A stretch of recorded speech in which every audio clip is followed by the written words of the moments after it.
Deuxième partie de cet après-midi de ce Génoforum, alors avec une table ronde qui va nous permettre de balayer en quelque sorte les différentes avancées scientifiques et technologiques, médicales surtout, qui vont bénéficier et qui bénéficient souvent déjà réellement fortement aux patients, en approfondissant un petit peu et surtout en se projetant sur ce qui nous attend dans les mois et années à venir. On va commencer ce tour d'horizon, hein, c'est assez varié, c'est assez multithématique. On va aller dans les thérapies géniques, les thérapies cellulaires, dans les big data et le séquençage du génome. On va même aller dans l'aventure extraordinaire de Tara dans les abysses au fond des océans. Mais on va commencer avec vous, peut-être Anne-Gali, si vous voulez bien prendre un micro. Donc je le disais, vous êtes la directrice du laboratoire Integrare. Et vous travaillez, vous, alors votre domaine, c'est la thérapie génique, notamment, alors il y a toutes sortes de pathologies, vous allez nous raconter ça beaucoup mieux, mais maladies du sang, maladies immunitaires, du foie, bien sûr les pathologies musculaires, évidemment, comme la myopathie de Duchenne. Et vous recourez à cette technologie dont tout le monde parle, qui a un vrai pied en France via Emmanuel Charpentier, qui est le fameux gene editing et le fameux CRISPR-Cas9, qui permet déjà, bien évidemment, dans bien des cas, de modifier notamment, par exemple, des embryons, entre autres. C'est un petit peu l'une des choses qu'on voit le plus et qui fait le plus discuter avant de les implanter. Et donc, vous travaillez sur ces technologies. Quelles sont aujourd'hui vos stratégies avec ces nouveaux moyens qui sont à disposition ? Donc, il faut rappeler que la thérapie génique est une technique formidable pour faire des nouvelles approches médicales, mais que pour le moment, elle est réservée en fait à la modification génique de cellules somatiques et que les modifications des cellules germinales et des embryons sont totalement interdites. Bien sûr, interdites à ce stade. Donc, au jour d'aujourd'hui, effectivement, nous utilisons la thérapie génique comme nouvelle approche thérapeutique dans le cadre de maladies génétiques rares pour lesquelles il y a un besoin médical qui n'est pas présent, des maladies sévères sur lesquelles on peut effectivement prendre le risque de technologies, d'approches expérimentales nouvelles. Il s'agit en général, au jour d'aujourd'hui, d'approches de thérapie génique par transfert de gènes. C'est-à-dire qu'on rapporte une cassette codante dans les cellules. Il y a évidemment des approches qui se font également par RNA interférence, mais la plupart des essais cliniques actuels sont basés sur des approches de transfert de gènes. Donc, il y a des succès tout à fait remarquables qui sont mis en place, qui sont évidents à l'heure actuelle, notamment dans le cadre de maladies génétiques rares du système immunitaire, des déficits immunitaires, mais également dans des pathologies oculaires, dans l'hémophilie, dans le cancer, évidemment, avec l'ingénierie des CAR T-cells qui permet justement d'avoir des résultats spectaculaires dans le traitement de certaines leucémies. Donc il y a vraiment un engouement majeur au jour d'aujourd'hui sur ces approches de thérapie génique. On peut dire que c'est assez nouveau parce qu'il y a eu les fameux bébés bulles 99, je crois, oui, où ça a été un vrai succès français, encore une fois, avec Fischer notamment et Munich, je crois, de mémoire. Et puis il y a eu un grand blanc. Enfin, je caricature évidemment, on attendait des nouvelles réussites de ce point de vue. Et là, vous diriez-vous qu'on est en train de le vivre ? Donc là, oui, bien sûr, je pense qu'on est en train de vivre un vrai changement au jour d'aujourd'hui et qui, de façon intéressante, est quand même un long aboutissement d'une amélioration des technologies. Il a fallu quand même 25 ans pour parfaire l'utilisation de ces vecteurs de transfert de gènes, trouver justement les vecteurs qui étaient les plus appropriés pour marcher dans des cellules souches. Donc on est passé quand même de la génération des vecteurs gamma-rétroviraux avec l'expression de leurs transgènes totalement dérégulés qui étaient justement problématiques dans le cadre de ces leucémies. Après, bon, il y a aussi d'autres problèmes qui sont liés à la population de cellules traitées, mais on est maintenant sur des outils comme des vecteurs lentiviraux dérivés des VIH qui sont beaucoup plus efficaces. Donc il y a des améliorations. On reste quand même limité par des problématiques d'utilisation in vivo, notamment par les réponses immunitaires liées aux réponses contre les vecteurs viraux qui sont utilisés. Donc tout n'est pas encore complètement facile. Mais on voit effectivement maintenant des vraies avancées remarquables avec des succès, notamment maintenant également par administration de vecteurs in vivo. On a vu les premiers succès il y a 2-3 ans justement dans le cas de l'hémophilie. On a quand même, à Londres, ils ont quand même une dizaine de patients qui sont avec une réduction des transfusions et des injections de facteurs 9 recombinants qui est tout à fait remarquable. Et puis donc on a les résultats de Jerry Mendel qui ont été présentés très récemment sur la myotrophie spinale de type 1, la plus sévère, où on a justement le traitement de nouveau-nés qui est tout à fait remarquable. Donc il y a clairement des choses positives, mais en même temps, on sait très bien que les outils et les approches ne sont pas d'abord applicables à tout type de maladie, ils sont complètement perfectibles, et il faut effectivement continuer à améliorer tout ça. Donc la technique de gene editing est quelque chose d'absolument formidable, parce que ça fait très longtemps effectivement qu'on essaye de faire une correction génique beaucoup plus précise que simplement le transfert de gènes. Le transfert de gènes, de toute façon, ne permettra pas de pouvoir traiter des maladies dominantes, par exemple. Mais on est sur des maladies monogéniques, quasiment. Alors, monogéniques, effectivement, il y a aussi, donc, bon, là, oui, parce que de toute façon, si on veut avoir une approche de thérapie génique, il va falloir effectivement, de toute façon, quand même arriver à identifier et comprendre les gènes impliqués. Voilà, donc il faut quand même avoir des hypothèses relativement simples. Donc, pour les maladies polygéniques ou multifactorielles ou autres, enfin, je veux dire, je pense que ça restera quand même encore un petit peu compliqué. Mais on peut quand même déjà, effectivement, s'adresser à un certain nombre de pathologies. Mais le transfert de gènes, encore une fois, ne répondra pas à toutes les problématiques. On a aussi la problématique, effectivement, de certains gènes qui doivent être régulés extrêmement finement. On a aussi des pathologies qui sont liées à l'expansion de triplets. Enfin, on a des choses compliquées et complexes à régler, des modifications d'épissage, enfin, voilà, toutes sortes d'anomalies génétiques qu'il faut corriger. Donc, l'édition du génome, la réparation fine et ciblée des mutations pathogènes, évidemment, c'est le rêve de toute la thérapie génique. Donc, on a depuis un certain temps quand même eu des outils qui avaient pour vocation d'essayer de faire cela avec des nucléases, mais il était toujours compliqué d'adresser les nucléases à l'endroit du génome. On a eu les méganucléases, on a eu des nucléases adressées avec des doigts de zinc ou avec des thalènes. Et donc maintenant, effectivement, avec les CRISPR, le système CRISPR-Cas9 qui a été trouvé par Emmanuel Charpentier et Jennifer Doudna, on a effectivement des outils qui sont beaucoup plus faciles à utiliser et qui ont vraiment révolutionné les laboratoires, puisqu'effectivement n'importe quel laboratoire, y compris le nôtre, si je peux me permettre, peut effectivement faire des étudiants peuvent facilement designer effectivement des outils pour aller cibler des endroits spécifiques du génome. Alors, ça ne résout pas tous les problèmes. Je pense qu'il faut être quand même raisonnable. Il faut aussi savoir faire la différence entre les avancées technologiques de pointe et leur application dans le domaine médical. Au jour d'aujourd'hui, on a quand même de toute façon à se préoccuper de la toxicité de ces outils, de ces nucléases qui coupent quand même de façon pas forcément toujours très régulée. On a le problème de délivrance en fait des nucléases de tous ces outils dans les cellules d'intérêt. Donc ça, c'est le même problème qu'on retrouve avec tous les outils de vecteurs, en fait, de thérapie génique. Donc il va falloir jouer effectivement très finement sur les modalités de délivrance, mais effectivement, on a beaucoup de possibilités avec des... En tout cas, ça vous ouvre énormément d'horizons, même s'il reste des problèmes techniques à résoudre. Et puis on a aussi donc effectivement ce problème de toxicité quand même qui va falloir effectivement dominer pour l'application chez l'homme. Voilà. Merci beaucoup Anne pour cette vision extrêmement synthétique et rapide et qui nous montre là où on se trouve aujourd'hui et on a à ce point ce nœud crucial, notamment avec le gene editing et pas seulement et vos vecteurs. Alors, vous avez parlé de la question d'adresser les bons gènes, d'être au bon endroit dans le génome, et ça me permet de faire une transition. Bon, grosso modo, une transition, ça va beaucoup plus large que ça, mais avec vous, Bernard Courtieu, puisque vous êtes le PDG d'Integragen. Integragen, qui est une société qui développe des plateformes de séquençage haut débit, notamment en cancérologie avec l'hôpital Gustave Roussy, mais vous allez nous en parler. Et là, on rentre de plein pied dans la médecine personnalisée, qui est évidemment une des grandes révolutions technologiques en cours. On a eu l'occasion d'en parler au moins une ou deux fois en début d'après-midi avec certaines aventures. Et il y a eu cette annonce, je le disais tout à l'heure, en trop de ministres, mais peu importe, de 600, oui, ça ne compte pas tellement finalement, 670 millions d'euros annoncés en plus, en renfort, on ne sait pas trop, sur ces 12 plateformes de séquençage donc, liées au cancer. C'est donc la ministre de la Santé, c'est important, qu'il a annoncé. Donc, déjà vous, puisque c'est votre domaine vraiment d'activité, qu'est-ce que cette annonce du jour suscite pour vous ? C'est évidemment une très très bonne nouvelle à plein d'égards. Le premier, c'est que le gouvernement décide d'investir des sommes significatives sur une longue durée, sur 5 années. Donc c'est un vrai engagement de mettre la génomique dans une optique de clinique. Et ce qui est très important, comme vous l'avez souligné, c'est que ce soit le ministère de la Santé qui annonce cet engagement. On est en train de passer, vous venez de le dire à l'instant, d'avancées technologiques pointues et de mise au point dans quelque chose qui, entre maintenant et dans 5 ans, va être une utilisation clinique quotidienne. Systématique. systématique. J'imagine mal qu'on séquence le génome de 50 millions de Français tous les ans ou tous les 6 mois. Plus fréquente, on va dire. Voilà. En tout cas, adapté à une prise en charge médicale, biologique. Pourquoi? Parce que séquencer le génome d'un individu, c'est bien. Pour donner un ordre d'idée, la plateforme qu'on opère à Villejuif sur le site de Gustave Roussy, c'est uniquement de la cancérologie.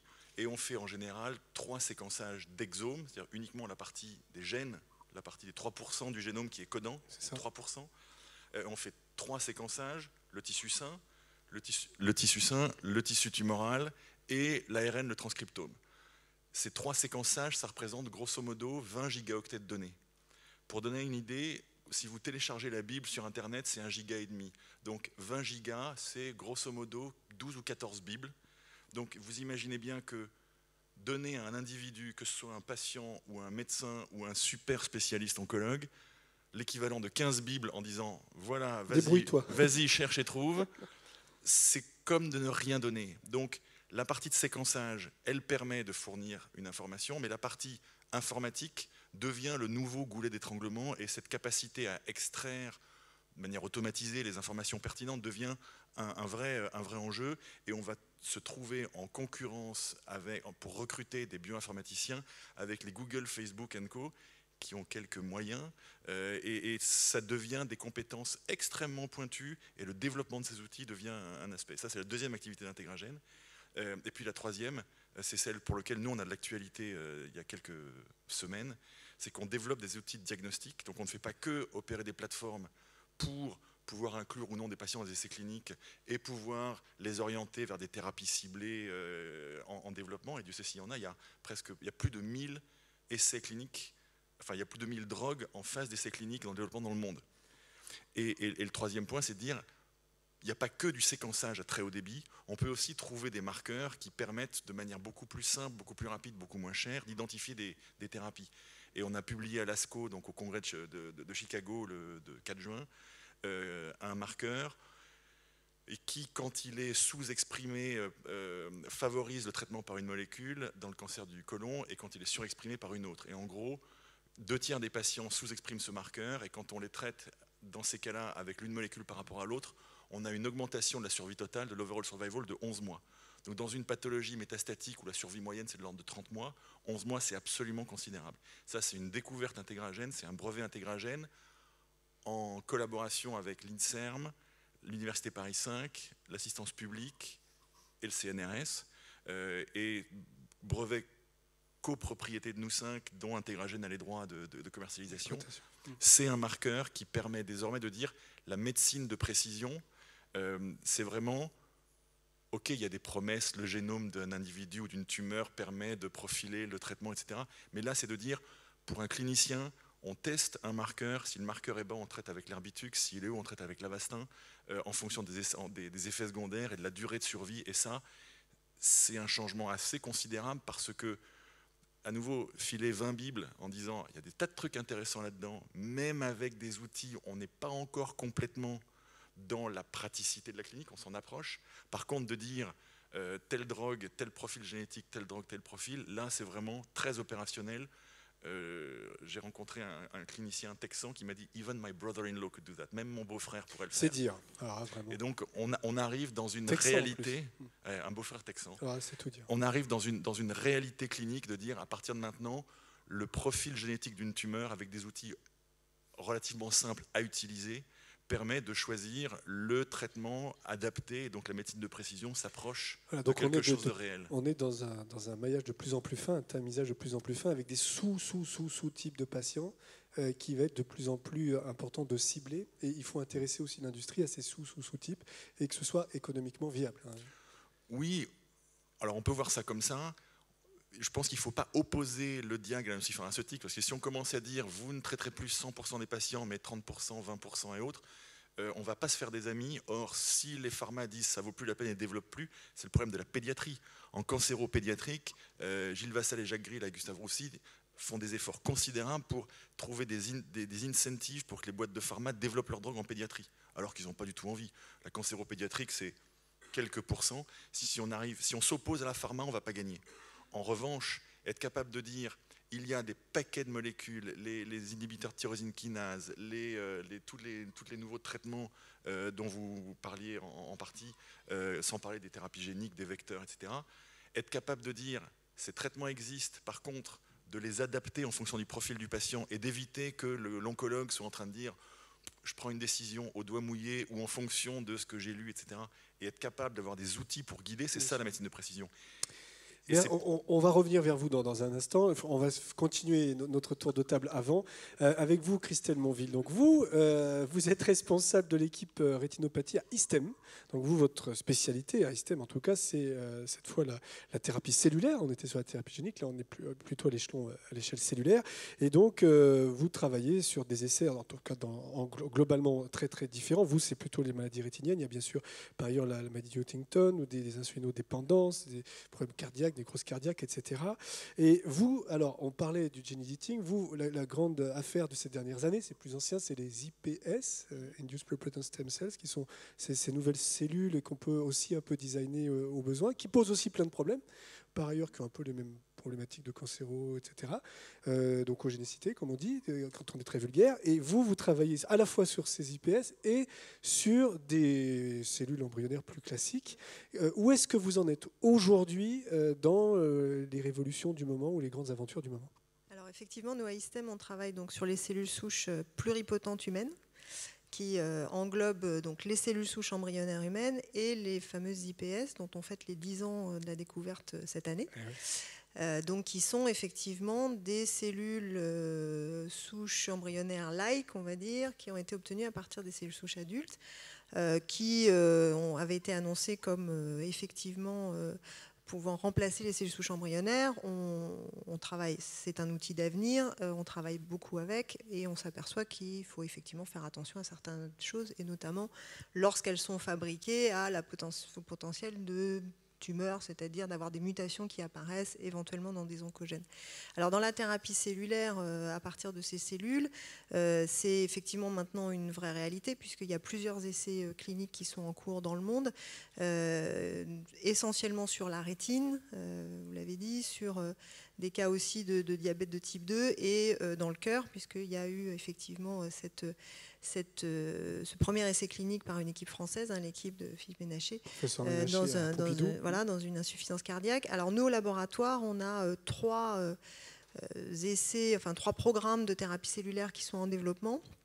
Un donc sur la maladie de Huntington, qui est peut-être celui qui est, on va dire, le moins avancé, mais parce qu'il y a des difficultés à surmonter. C'est une injection donc, dans le cerveau. Il faut remplacer les neurones qui meurent dans le cerveau, et donc ça amène à certaines complications. Et il y en a deux qui sont vraiment en phase préclinique, où on a déjà réalisé chez l'animal un certain nombre d'études, de preuves de concept, qui ont montré que ça pouvait fonctionner chez l'animal. Il y en a un sur la peau, sur les approches d'ulcères liés à la maladie aux patients drépanocytaires, donc qui ont des ulcères, et notamment dans les jambes, dans les membres inférieurs.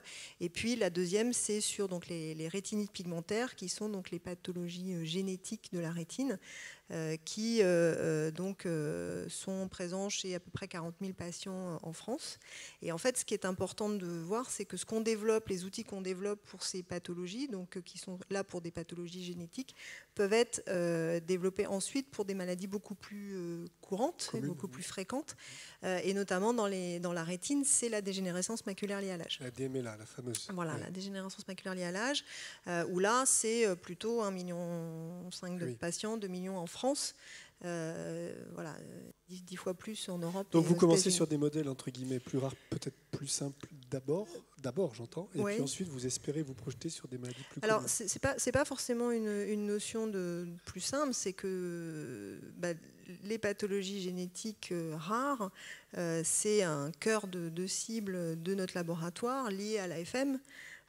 Évidemment, et c'est, j'ai envie de dire, des pathologies qui n'intéressent pas forcément toujours les industriels, on en parlait, ou d'autres laboratoires, parce qu'effectivement, c'est très très peu de patients.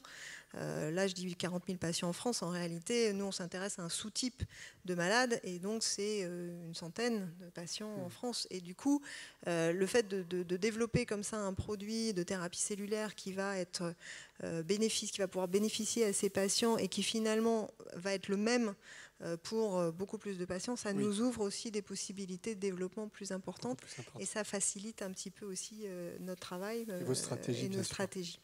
On va revenir vers vous, bien sûr. Merci, Christelle. Alors, David Pastré, donc vous êtes le directeur du laboratoire SABNP, donc structure et activité des biomolécules normales. C'est un peu long. C'est long, hein? C'est vrai. Et puis, bon, SABNP, bon, ça fait un peu bancaire. Bon, voilà. En tout cas, vous êtes pluridisciplinaire. C'est pas moi qui suis responsable de l'acronyme. Alors, vous allez cafeter. Qui est-ce qui a trouvé ce truc? C'est Patrick Curmy. Il le cite. Il est gentil, lui, alors il cafte. Bon, très bien. Donc, je sais pas, il n'est pas dans la salle. Ça va. Donc, vous travaillez sur des choses, des aspects plus fondamentaux, hein, on va dire. Enfin, c'est l'impression que vous donnez, puisque vous êtes dans des approches pluridisciplinaires, des physiciens, des chimistes, des biologistes, et même un médecin, je crois, vous nous confirmerez. Et vous travaillez sur des modélisations cellulaires pour étudier de façon plus fondamentale l'action des protéines, leurs interactions. Alors, qu'est-ce que vous faites exactement aujourd'hui et quelle est la stratégie justement du point de vue médical? Alors, effectivement, on travaille au travers d'une approche pluridisciplinaire, notamment sur les mécanismes de régulation de l'épistase et de la traduction, qui sont en lien avec des maladies neuronales ou le cancer. Alors, je vais me baser sur un exemple, par exemple, pour l'amyotrophie spinale. Il y a le saut de l'exon 7. On sait que si on arrive à corriger ce saut d'exon, on a une stratégie thérapeutique qui est pertinente. Et il y a des thérapies moléculaires qui ont été développées pour essayer de trouver des petites molécules qui pourraient permettre ce saut d'exon. Favoriser le saut d'exon? Oui. Non. Empêcher? Corriger le saut d'exon. Corriger le saut d'exon. Donc réprimer le saut d'exon. Voilà. Et généralement, on se base sur un criblage à haut débit de molécules, de milliers de composés.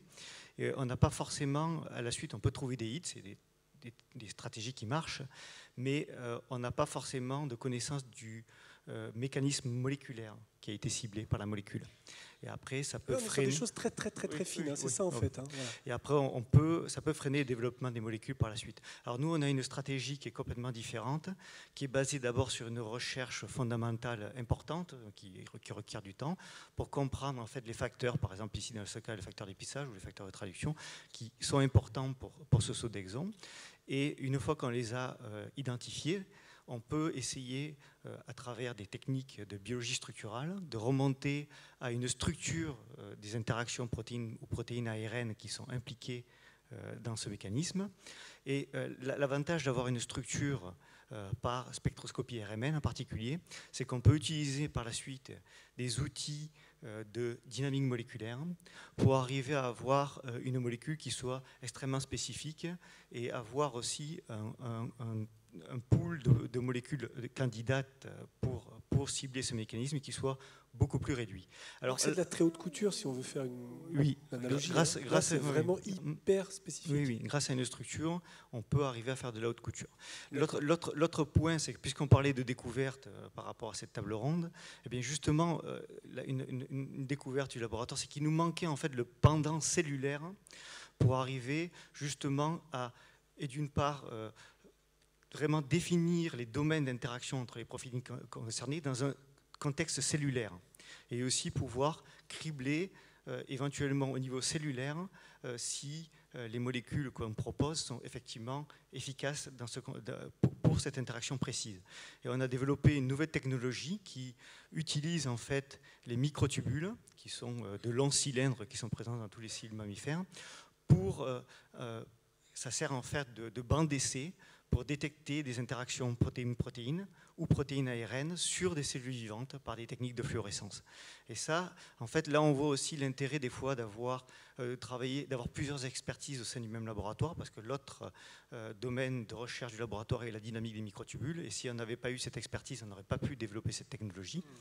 Et donc là, maintenant, on a la possibilité, et c'est aussi un projet qu'on a en cours ici sur Génopole, de développement d'une plateforme de service qui soit basée sur cette technologie pour pouvoir cribler au débit des molécules qui cibleraient extrêmement spécifiquement des interactions protéiniques, ou qui pourraient vérifier On pourrait vérifier aussi des médicaments qui sont déjà presque sur le marché, effectivement, de leur efficacité et de leur spécificité.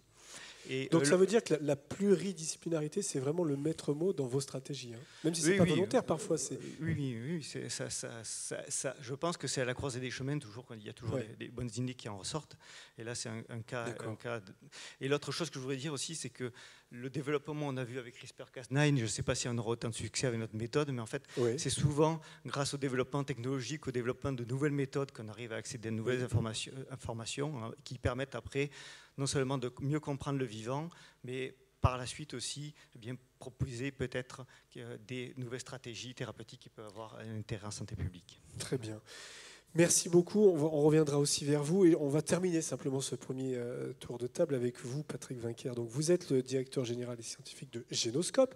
Donc, vous ne vous intéressez pas spécialement à l'humain. Ça va nous sortir un petit peu de tout ce qu'on a pu dire, en tout cas fondamentalement jusqu'à maintenant. Mais alors vous allez nous faire rêver.